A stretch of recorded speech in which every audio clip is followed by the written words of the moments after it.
We are tight on time and we want to leave plenty of time for discussion. So I might ask our wonderful moderator, Kirsten, from Parliamentarians for the Global Goals, if she wants to start and maybe possibly switch up our speaking order, because it does seem like Professor Sachs is running a minute late, but we could perhaps start with some of the other opening remarks and come to him last, if that was something that you would be open to doing in the interest of time, or if we want to give him another minute. Sure, thank you very much, Lauren. I think we should get started. Hopefully Professor Sachs will join us shortly.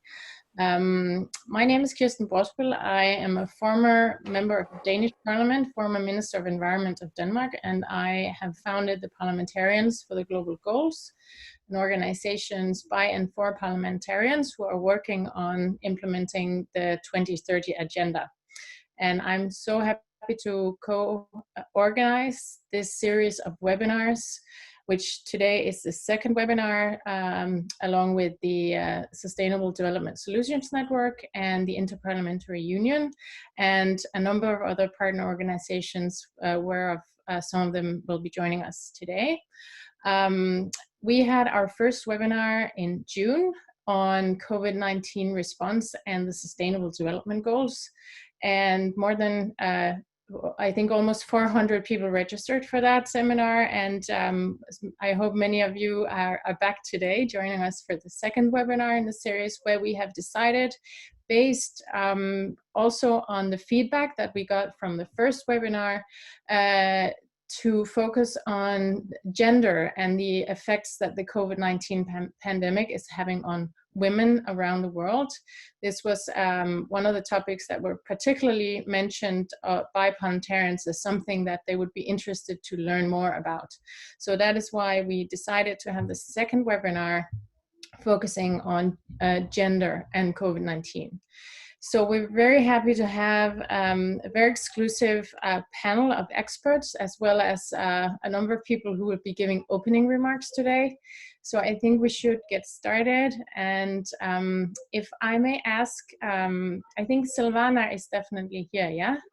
So if we can begin, please, with Silvana Koch-Marin, the president and founder of Women Political Leaders, to give her opening remarks. Well, thank you very much, Kirsten, and thank you very much for joining forces for this important webinar on this topic. I'd like to specifically thank Gabriela, the president of IPU, for this initiative and really bringing together organizations who all have the same goal, namely advancing women and also showcasing women leadership, and specifically in times of crisis. I'm representing Women Political Leaders, which is a global network of women who are in political office.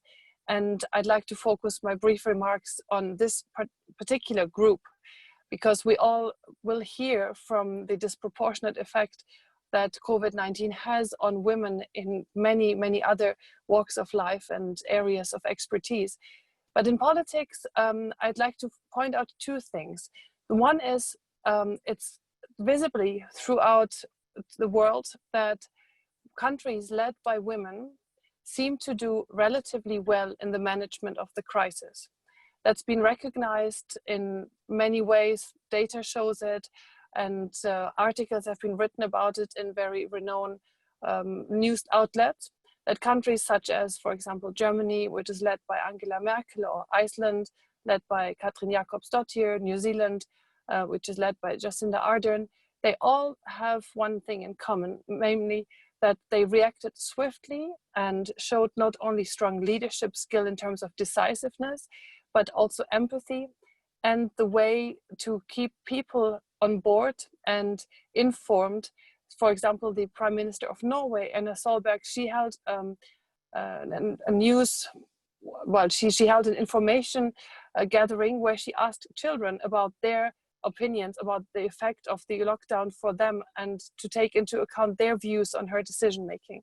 So my hope and my strong wish would be that this shown leadership skills will affect the perception of how women political leaders are perceived, namely that they are seen as really strong leaders, so that we get faster to a world where it's not like today, 93% of presidents and prime ministers being men, but coming to a world where there are much more women in political leadership positions. And imagine a world which has 50-50 women and men as presidents, prime ministers hit by a crisis. Secondly, a less positive remark maybe is that we've also seen that the face of the COVID-19 crisis management seems to be very much a male face. So we see that it's male politicians who take the opportunity to really portray themselves as crisis managers, pushing sometimes aside the women leaders, the women politicians who would have that portfolio, health or related ones, which would be in charge. And that's, I think, a tendency that we need to be very aware of and be very much alert on not letting this happen, not allowing this kind of perception, meaning that women leaders who are strong, that they get the recognition for it and are seen as managers of the crisis. So let me end by saying again, thank you very much, Gabriela. Thank you very much, all the other important networks for bringing us together, and I look forward to a fruitful exchange of views. Thank you very much, Silvana, and thank you for being very precise on the time and for your important remarks. I would now like to give the floor to Maria Fernanda Espinosa, who is the former president of United Nations General Assembly and also former minister in Ecuador. Maria, please. Right. Let me, okay, I'm unmuted. So, well, good morning, good afternoon, depending on where you are. Thank you very much to the organizers for this invitation, the IPU president, my dear friend, Gabriela Cuevas, SDSN, of course, always doing very, very important work, and its director, Jeffrey Sachs, and Parliamentarians for Global Goals for bringing us together. And I think that we should all remember that this year, 2020, marks the 25th anniversary of the Beijing Platform for Action, and which was intended to be groundbreaking for gender equality and women's rights. And UN Women, I'm so happy to see Pumzile here, but is leading a process who has created a lot of energy and traction to reposition the women's rights agenda. And I think that's a great opportunity. But nevertheless, we now see how the COVID pandemic is deepening pre-existing inequalities and setting back the world's ambition to achieve the 2030 agenda, and in particular, perhaps, the SDG number 5. I think that COVID-19 and gender equality cannot be more pertinent today, as we are discussing and deciding how to address the pandemic, but how to recover from it. I think that women make up, as we all know, 50% of the world's population. So I think that the previous speaker said it very clearly. Any strategy, any plan, whether short or long term, has to have women and girls front and center.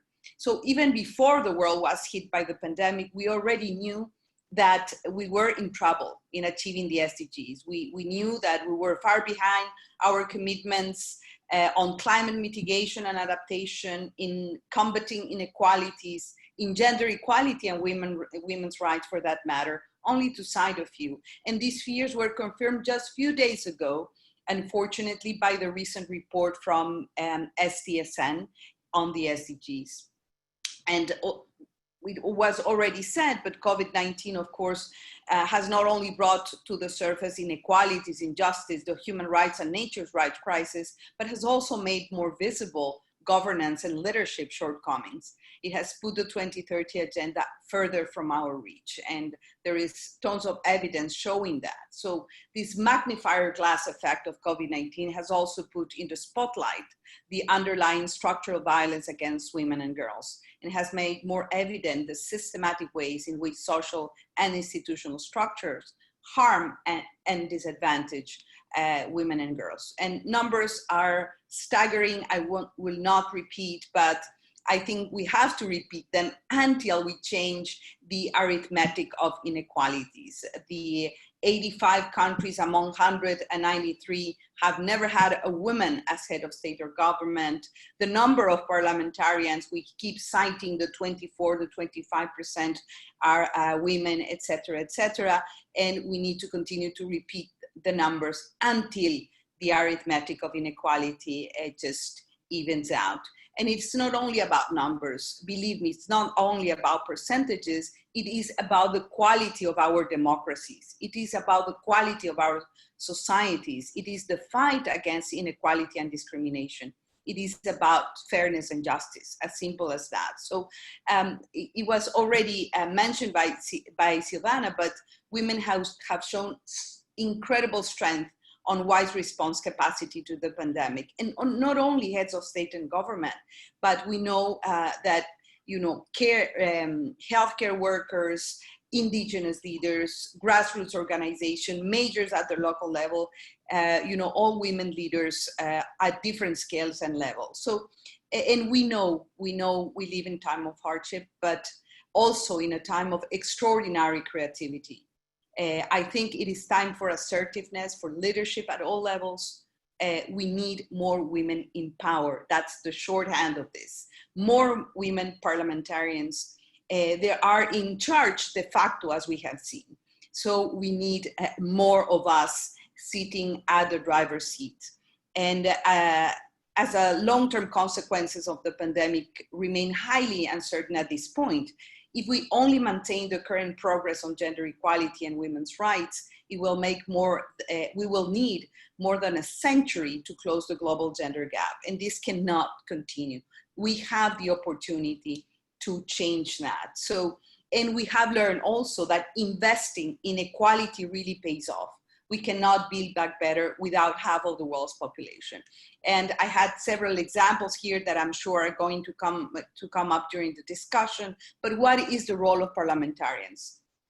Parliamentarians have a central role to play in making sure that national budgets, stimulus and recovery packages place women at the center.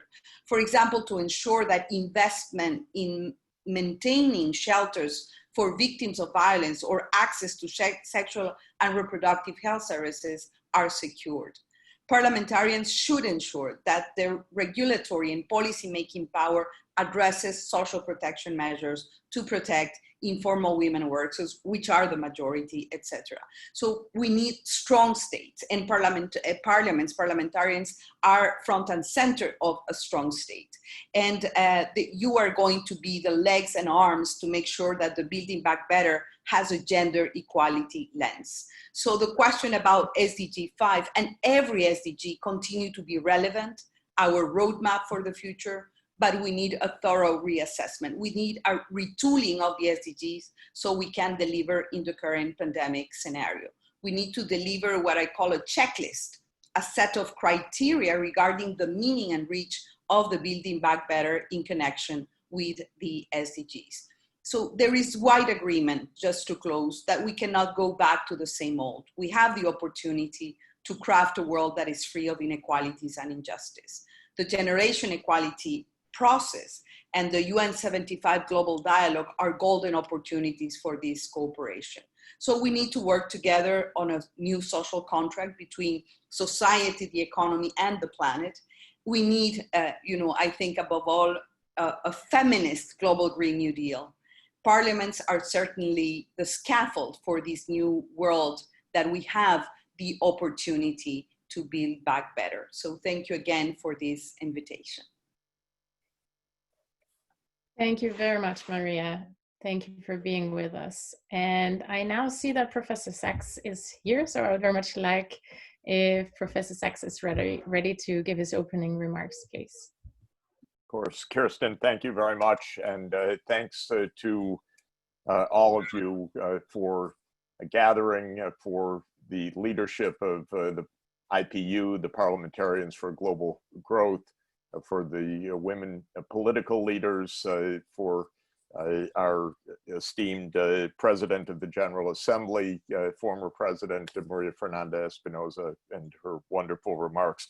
I love that idea of a feminist green recovery, and this is what we need.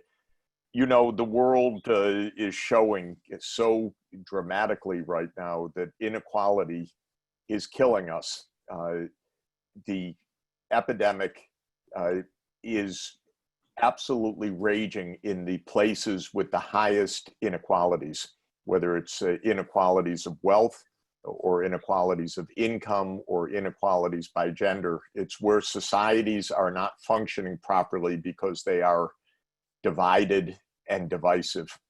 And we see this so starkly in the United States, where we've never been more divided and never less capable of taking any measures even to save lives in this country. We see it, unfortunately, in many of the highly divided countries of the Americas, like Brazil, where there's mass inequality and there is a pandemic out of control. And as you have noted already, in the countries led by women and where the inequalities are much reduced, the situation is vastly better. The evidence becomes more and more striking every day. Prime Minister Ardern in New Zealand successfully battled the virus to a complete suppression of the epidemic. The women leaders all through Scandinavia, prime ministers in Iceland and Denmark, Norway and Finland, these are the 4 of the 5 countries of the Nordic countries that have done the best in the region and among the best in the world. We are tearing ourselves apart through these inequities, which we recognized in the SDGs, in SDG 5, the call for gender equality, and in SDG 10, the call to reduce inequalities of income and wealth within countries and between countries. And unfortunately, while we see once again that more equal countries are happier countries, more sustainable countries, more successful in addressing global challenges, this pandemic is, in its short-term impacts, creating even greater inequalities, as has been noted. We have women who are on the front lines of care, in the front lines of the challenge of fighting the epidemic, bearing a disproportionate burden. We have wealth soaring in a few hands, actually, at the same time that unemployment and loss of incomes are devastating to people around the world. Mr. Jeffrey Bezos of Amazon has increased his wealth by $40 billion since the start of this year, while the suffering of hundreds of millions of people to the point of hunger and destitution is upon us in the world. So if we are to conquer this epidemic, and we're not doing a very good job of it right now, it is to put the values of equality and the wisdom of women leaders in the forefront. And that's the purpose of this session today. Please be bold. Please know that we are right now not in control. The situation since our first meeting has gotten worse almost every place. In fact, in the United States, we have record levels of new infections every day. The world over, we see rising numbers of cases. India is experiencing, unfortunately, a surge of cases, as Maria Fernanda knows well. All through the Americas, we're seeing devastation among the most unequal societies in the world, paying another horrendous and tragic cost of those inequalities. So we need your leadership urgently. Every parliament should be demanding of its government a massive scaling up of public health measures to contain this epidemic, because it is containable, as the successful countries have proven, and measures to ensure justice and equity in how we are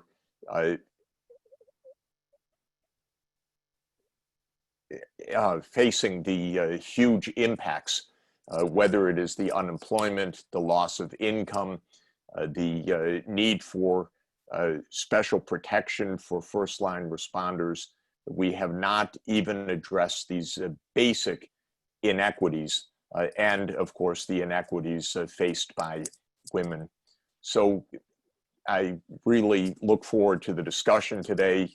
Our first discussion convened by all of you was spectacular. I would like to let you know that since that first meeting and today, I've been asked to constitute a group on behalf of the Lancet, which is a leading global health journal, which establishes global commissions on subjects of high interest and importance. And I've been asked to chair a commission on the COVID-19 for the Lancet, which will operate for the next year and a half.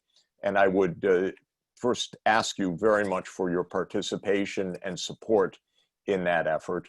This will be an opportunity to raise our voices for the kinds of issues that we have been discussing and will discuss in today's seminar, for raising the concerns of gender equity, for raising the concerns of scaling up public health urgently, for raising the demands to build back better, to have that fair and sustainable recovery that we long for.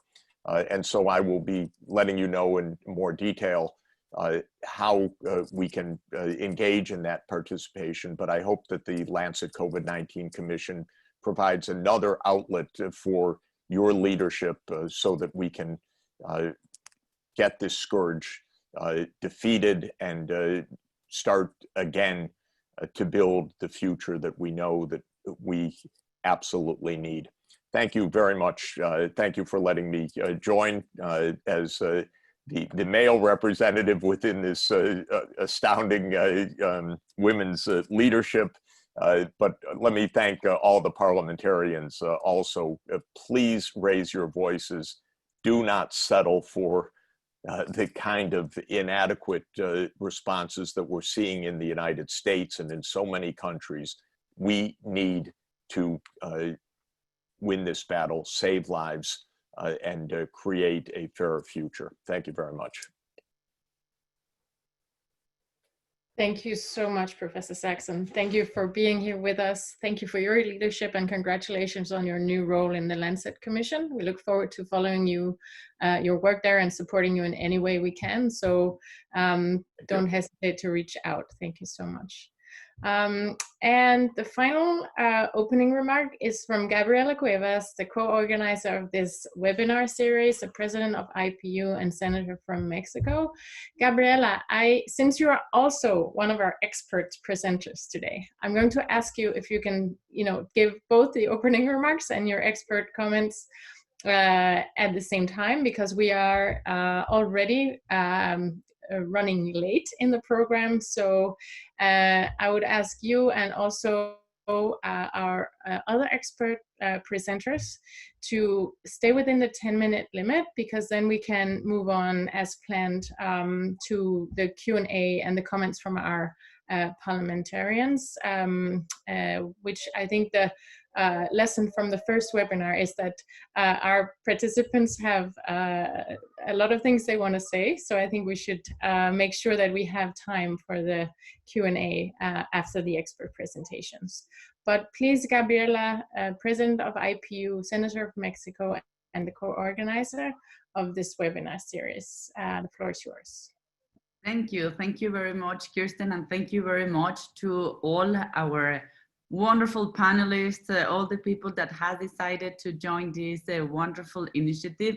Thank you very much, Dr. Sachs, because we are here because of you. It was your idea to start this series of webinars, a conversation with parliamentarians from all over the world. So thank you very much for your lead. Fumsile, my dear friend, congratulations for the 10 years of UN Women. Thank you for the opportunity of working together, of pushing hard for gender quotas, for having more women in Parliament. Maria Fernanda, dearest friend, thank you very much, because I am part of bringing your words to action. You are always supporting women, so thank you very much for leading by example. And of course, thank you to all the wonderful women that are here with us. Thank you, Silvana. Thank you, Kirsten. Thank you, Tricia.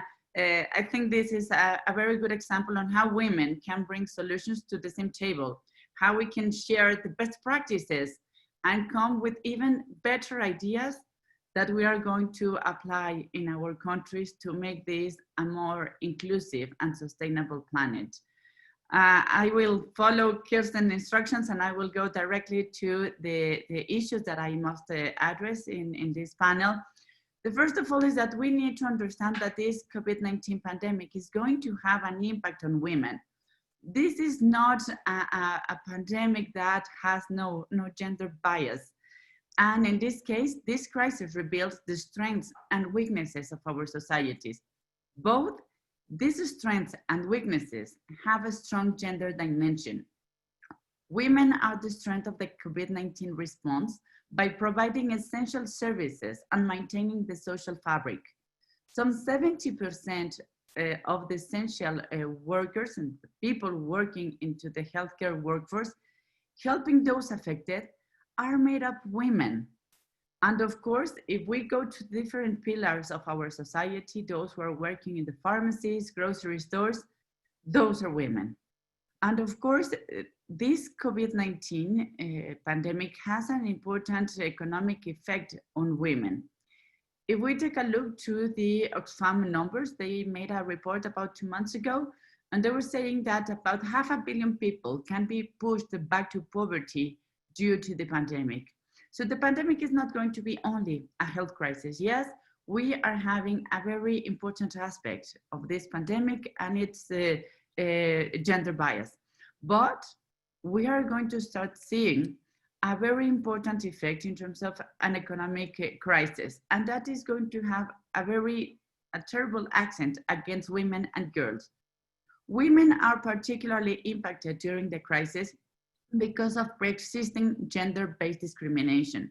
The crisis is affecting women disproportionately due to gender inequalities that are already existed in areas such as work, social status, and family relations.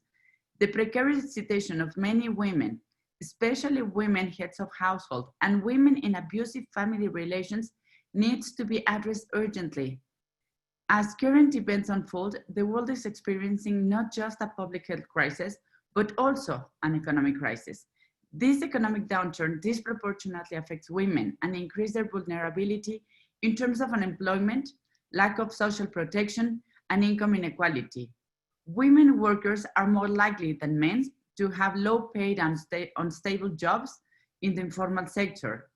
Women worldwide earn 23% less than men. And of course, this changes from country to country. Because of the precariousness of the informal sector, they are disproportionately excluded from health coverage and social protection, such as unemployment benefits. They are also more likely to be the first one to lose their source of income, which is crucial not only for them, but for their families and their larger communities. The ILO estimates that 52% of women in the informal economy are in high-risk jobs, versus 42% of men. These workers are affected both by lockdown measures and the economic crisis. Women also carry the rising burden of unpaid household and care work. They carry out more than 70% of the world's unpaid work. The female to male ratio of average time spent on unpaid domestic care and volunteer work in a 20-hour period is of nearly 5-to-1 in South Asia and the MENA region. Gender inequalities in the use of digital resources and IT will affect women and girls' access to education. Across low and middle income countries, women are 8% less likely than men to own a mobile phone and 20% less likely to use mobile internet, which limits their capacity to keep up with distance learning materials. So if we see these different measures, yes, there are clear discrimination against women and girls, and this is going to be even worse for the upcoming months. We can go also to food insecurity, to violence against women, to different aspects, which are all of them affecting women more than men. What can we do as parliamentarians? Which is our responsibility? Which solutions are in our hands? Well, we are in charge of legislative, budgetary, and government oversight for women's empowerment. First of all, and I'm sure that Fomsil is going to talk about that, we need women in parliaments. Having only 24.5% of the seats for women is not democratic, is not inclusive, is not fair. So we need to work in affirmative action. We need to work in gender quotas. Yes, for many countries, I know this is not the favorite answer, but if women are not truly represented in politics, they are not going to be represented in law, they are not going to be represented in budget, and of course, all women's needs and girls' needs are not going to be part of the parliament's agenda. So that's the first step. We need women in parliaments. And allow me to say also young women. We cannot continue discriminating young people because we want old politics. We need to understand that more than half of the total world's population is under 30 years old. And only 2.2% of the seats in parliaments are used by people under 30 years old. Again, this is not inclusive, this is not democratic, this is not okay. We need to go also to the economic agenda. In the short term, a gender-sensitive parliament is one that ensures equal participation of men and women in every single aspect. And of course, as Maria Fernanda and Jeff were saying, we need a feminist and green recovery. We need inclusion and sustainability. So going forward, enhancing women's leadership in parliament will be a key to our success in developing better policies in the future. To succeed, we need to have a process in place to systematically design and review laws, policies, and budgets through a gender lens. One of the aspects that I believe is very important is to understand that the budget that we designed for 2020 was designed in 2019. 1 year ago, no one was capable to imagine this kind of crisis.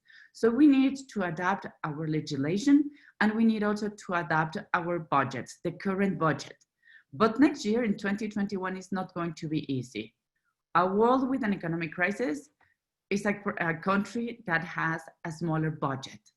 And a smaller budget needs to take priorities. In Mexico, we say that true love is only shown in budget.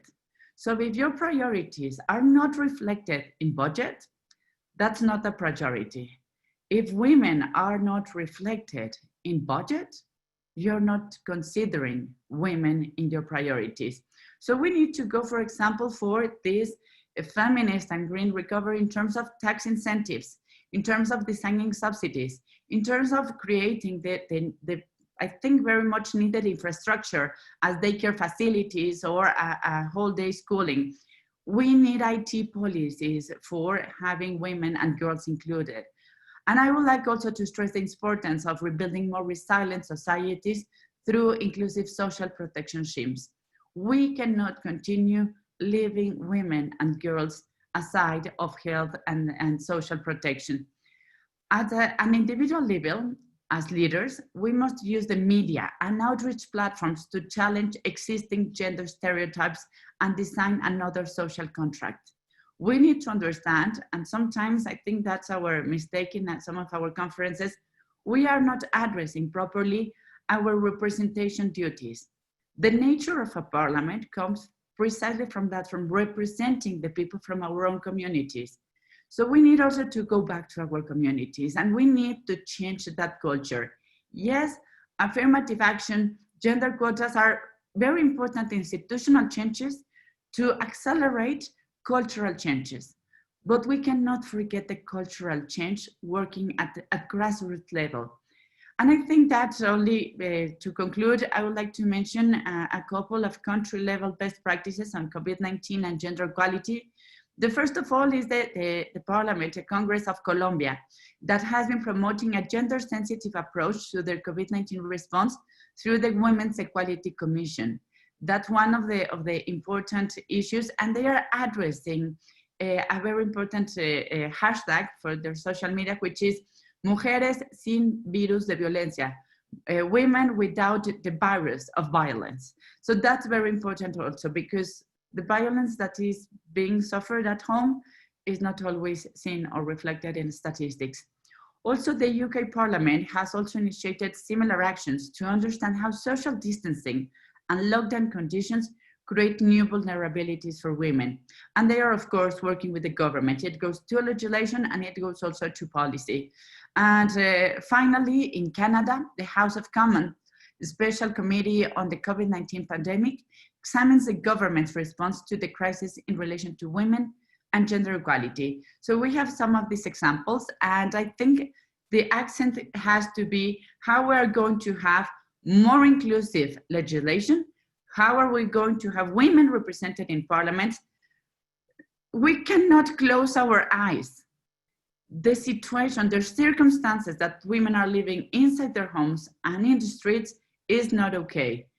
I am sure that if the 46,000 parliamentarians of the world decide to be the generation that changes the conditions of women and girls, we are going to be the first generation for really working on equality. And I would like to congratulate you also from Chile and my own country, Mexico and France, because Generation Equality just started. I am part of that movement. Thank you very much to all my colleagues. Maria Fernanda was also very inspiring for that step. And we need to be precisely not only that slogan, we need to be that generation for equality. Thank you so much, Gabriela, for your insights, for sharing the numbers with us, because I think this is really necessary to repeat, you know, to give us an idea how big are the inequalities still. It's just striking every time you hear them. So thank you so much, and also for sharing your ideas and best practices. I would now like to pass the floor to distinguished